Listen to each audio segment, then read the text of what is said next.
দেশে এত কর্মসংস্থান হয়েছে যে কল সারাই করার মিস্ত্রি খুঁজে পায়নি। জল জীবন মিশনে সবাই কাজ করছেন। দেশের গ্রামে গ্রামে গ্যাস সংযোগ দেওয়ার কাজ চলছে, সেজন্য মিস্ত্রির প্রয়োজন। কিন্তু মিস্ত্রির আকাল। আজ দেশে ৫১,০০০ বেকার যুবক যুবতীর হাতে ভার্চুয়াল নিয়োগপত্র তুলে দিলেন প্রধানমন্ত্রী নরেন্দ্র মোদী। সেখানে তিনি বলেন, রেল, প্রতিরক্ষা, স্বাস্থ্য, ব্যাংক, শিক্ষা দপ্তর ছাড়াও অন্যান্য ক্ষেত্রে প্রতি বছর সরকারি চাকরি হচ্ছে। हमेशा ये ध्यान रखना है कि ईज ऑफ डूइंग बिजनेस देश की कितनी बड़ी प्राथमिकता है।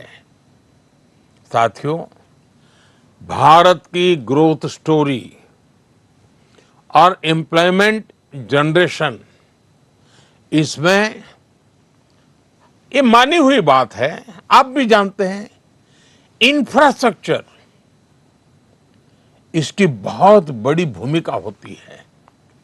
जब गांव, छोटे शहर और दूर दराज के इलाके विकास से जुड़ते हैं, तभी देश की प्रगति का लाभ ज्यादा लोगों तक पहुंचता है।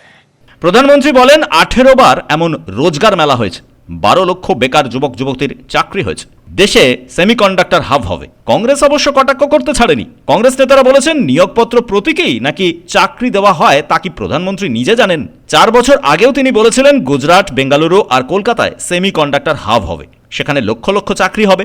সেমিকন্ডাক্টর হাব আর হয়নি দেশে। ব্যুরো রিপোর্ট, পূবের কলম ডিজিটাল।